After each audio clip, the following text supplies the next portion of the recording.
Recently, there have been debates in the power scaling community on whether Gojo or Thragg would win in a fight against each other. Now, for us to understand how this fight would really play out, we need to understand how Gojo's kit works, and we have to understand how strong Thragg really is. And that's exactly what we're going to be doing in today's video. So sit tight, and let's get this started. So let's just start with Thragg. To understand how powerful he really is, we need to sit and look at where he sits in Invincible currently and overall. He is undisputably one of the strongest Viltrumites we've ever seen in the comics and in the show. Thragg spent thousands of years training his body for one thing: being strong enough to rule the Viltrumite Empire. Thragg easily ranks above the top tiers of the Invincible universe: Conquest, Nolan, and Mark. I'm not just saying this because it fits the video. I'm telling you this because this is what we know from the comics. Conquest says to Nolan, "Your son is almost as strong as you." He even says that he's going to be able to kill Nolan too. Conquest isn't the type of guy to just say something and not be able to back it up. He is outright telling Nolan he will kill him. Look at the fear on Nolan's face. He knows that this is true. He knows that he's no match for Conquest. If he thought he could stand a chance, he would have fought back. My entire point is that Thragg is stronger than everybody I just mentioned, through chain scaling, of course.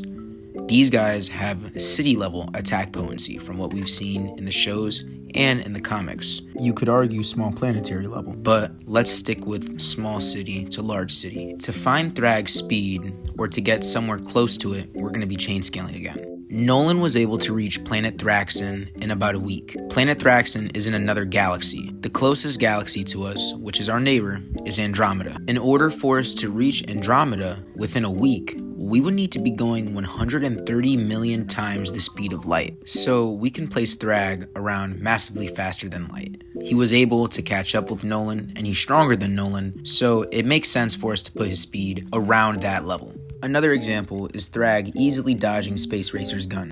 Nolan, Mark, and Thetis were struggling to keep up with the beam. It was very obviously going faster than them, and they were going as fast as they could.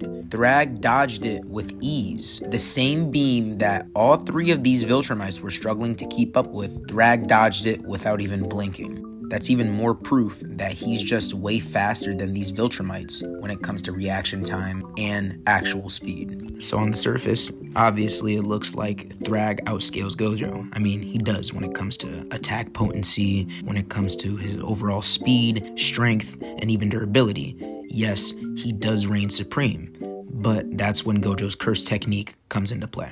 Gojo's key to defense, especially in this fight, is infinity. For some reason, a lot of people think that infinity is a barrier. It is in a sense, but it's not the typical barrier you'd see in anime, or anything for that matter. It's quite difficult to understand on the surface level, so I do understand why people think it's just a barrier, but it isn't. Even if Thragg tries to fly at Gojo at his top speed, fast enough for him to be lit on fire, he's still traveling across physical distance, so he's not going to be able to penetrate Gojo's infinity. We've seen it happen in the anime. We know that that wouldn't happen even if Thragg tried to go as fast as he could. The distance between you and Gojo's infinity is stretched out into eternity. I'm not joking. It's not me just over-exaggerating. When you're trying to come at Gojo, you slow down infinitely. So think of it like trying to count down from 0, right? You start at 1 and you keep on dividing by half. You get closer and closer to 0, but you will never reach 0. That's exactly how infinity works. Now, what makes infinity, or the limitless curse technique, so broken is Gojo's 6 eyes. We know that infinity is good on its own, but in order for it to be used to its fullest potential, you need to have the 6 eyes with it. The 6 eyes is basically the processor to Gojo's limitless. Think of a PC. You can have a graphics card in your PC, but it's not going to run correctly without your processor. You need to have both in order to use your PC to its fullest potential. That's exactly what the 6 eyes is there for. Since Gojo is so efficient at using cursed energy with these 6 eyes, he can use limitless or infinity forever. It does not matter. He will never run out of cursed energy. So he can use reverse curse technique. He can use his other curse techniques as many times as he wants. He can just spam them. Now, for some reason, people think that Thragg could just tire Gojo out until infinity runs out and that he'll keep Gojo awake for however long and Gojo will just get tired and infinity will shut off. That's not the case. That's what happened in the hidden inventory arc. That was before Gojo had awakened. After that, we know that Gojo was keeping himself awake. It was already explained by Gojo himself that in order for him to keep his technique active at all times, he uses reverse curse technique to keep his brain fresh at all times. So his infinity is active 24/7 no matter what. So just to get this straight, infinity isn't being turned on manually by Gojo. Unless Thragg can manually manipulate space or he has infinite speed somehow, then he can go through infinity. But to my knowledge, he has neither of those feats. So Gojo wins when it comes to defense. So now that we know Thragg can't really touch Gojo, the question of Gojo being able to hit Thragg still stands. Hollow Purple and Domain Expansion are Gojo's main win cons right now. The way Hollow Purple is described in the manga is that it's an imaginary mass that erases matter, any type of matter that it comes in contact with. But from what we've seen in the manga, if you have enough durability, you can tank a Hollow Purple. Sukuna did it twice. But then again, Sukuna used reinforcement on his arms in order to tank the first one. The second one, he wasn't prepared to take it. He was completely caught off guard, but he still survived, point blank range. The worst scenario that I could see Thragg coming out of after getting hit with a purple is him being extremely burned or having his skin peeled off, similar to how Conquest looked after getting hit with the beam that Eve shot at him. I mean, Thragg did survive the sun for a prolonged amount of time, so who's to say he can't survive a purple? Now let's move on to Gojo's real trump card, Unlimited Void. If Gojo opens his domain and he hits Thragg, Thragg is finished. The way Unlimited Void works is that it targets whoever's inside of his domain and it feeds them an unlimited amount of information. Every single thought, every single type of feeling, and every single thing you could ever imagine seeing.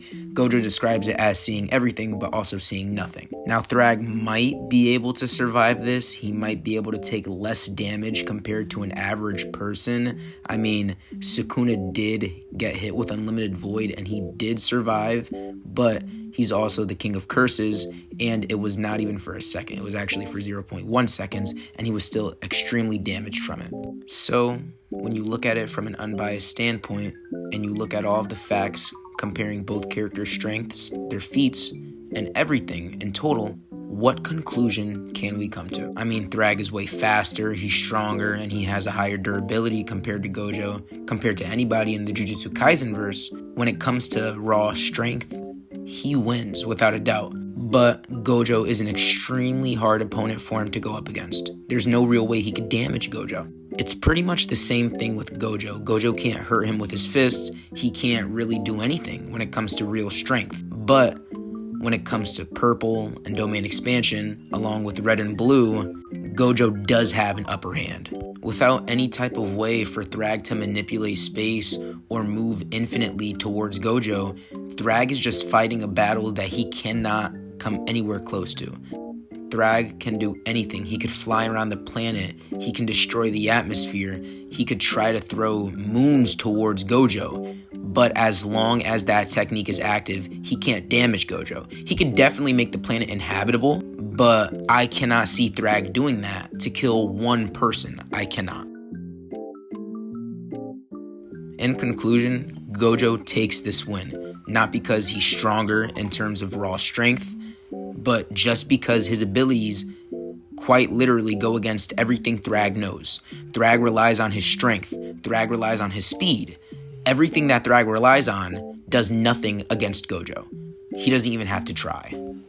Gojo has that win condition, and it's domain expansion. So the win does go to Satoru Gojo.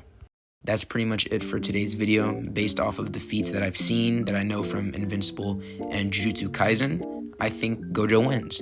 If you guys disagree, if I missed a feat that Thragg has or Gojo has, please let me know in the comments, and I'm down to have a discussion with any of you and see why you think Thragg wins, if you do think Thragg wins. But other than that, I thank you guys who are watching this video. If you don't mind, I would appreciate it if you liked and subscribed. And like always, I hope you guys have a great day. Let me know what I should do next. Bye.